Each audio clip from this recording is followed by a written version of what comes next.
ఇప్పటి కాంచి మన తెలంగాణ రైతన్నలు ఎవరు కూడా యూరియా బస్తాల కోసం క్యూ లైన్లలో గంటలు వెయిట్ చేయాల్సిన అవసరం లేదు. రైతన్నల బాధలు చూడలేక మన తెలంగాణ ప్రభుత్వం యూరియా బస్తాలని ఆన్లైన్ లో బుక్ చేసుకునే యాప్ తీసుకొచ్చింది.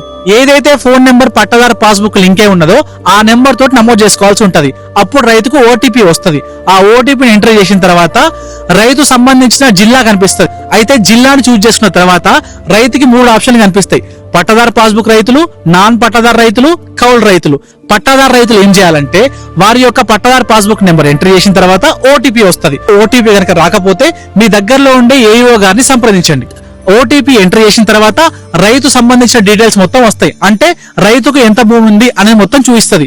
కింద మనం ఏం చేయాలంటే దాంట్లో మనం ఎంత భూమి సాగు చేయబోతున్నాము, దాంతో పాటు ఏ పంట సాగు చేయబోతున్నాం అనేది కూడా మనం ఎంటర్ చేయాల్సి ఉంటది.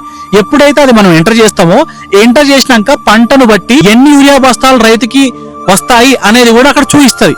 అప్పుడు రైతు ఏం చేయాలి, మండల్ని మనం చూజ్ చేసుకున్న తర్వాత కింద యాడ్ డీలర్ అని కనిపిస్తుంది. యాడ్ డీలర్ మీద మనం క్లిక్ చేసిన తర్వాత మన ఊర్లో గానీ మన చుట్టుపక్కల ఊర్లో గానీ ఎరువుల నంబే దుకాణాలు ఏవైతే ఉంటాయో వాళ్ళందరి పేర్లు కనిపిస్తాయి. మనకు అనుకూలంగా ఉన్న డీలర్ పేరు మీద మనం చూజ్ చేసుకొని ఎన్ని యూరియా బస్తాలు కావాలో అన్ని యూరియా బస్తాలు ఎంటర్ చేసి యూరియా బస్తాలు బుక్ చేసుకోవాల్సిన అవసరం ఉంటుంది. బుక్ చేసుకున్న తర్వాత మనకు బుకింగ్ ఐడి వస్తుంది. ఆ బుకింగ్ ఐడితో పాటుగా పట్టదారు పాస్బుక్, ఆధార్ కార్డు తీసుకెళ్లి 24 గంటల లోపు మన యూరియా బస్తాలు తెచ్చుకోవాల్సిన అవసరం ఉంటది. ఒకవేళ 24 గంటల లోపు కనుక రైతు ఆ యూరియా బస్తాలు తెచ్చుకున్నట్లయితే కేవలం ఆ బుకింగ్ మాత్రమే క్యాన్సిల్ అవుతుంది తప్ప మీ కేటాయించిన యూరియా బస్తాలు మాత్రం ఎటు పోవు. ఇక్కడ మంచి విషయం ఏంటంటే కేవలం పట్టాదారు రైతులు మాత్రమే కాకుండా నాన్ పట్టాదారు రైతులు, దాంతో పాటు కౌలు రైతులు కూడా యూరియా బస్తాలు ఆరాంసే తీసుకోవచ్చు. అయితే నాన్ పట్టాదారు రైతులు యూరియా బస్తాలు ఎట్లా తీసుకోవాలంటే మీకు దగ్గరలో ఉండే ఏఓ గారిని సంప్రదించి క్రాప్ బుకింగ్ లో భాగంగా నమోదు చేసుకోవాల్సి ఉంటది. కౌలు రైతుల విషయంలోకి వచ్చేసరికి ఎట్లయితే పట్టాదారు రైతులు బుక్ చేసుకున్నారో అదే విధంగా బుక్ చేసుకోవాల్సి ఉంటది. కానీ ఇక్కడ ఓటీపీ అనేది ఎవరి భూమి అయితే మీరు సాగు చేయబోతున్నారో వాళ్ళకు ఓటీపీ పోతుంది.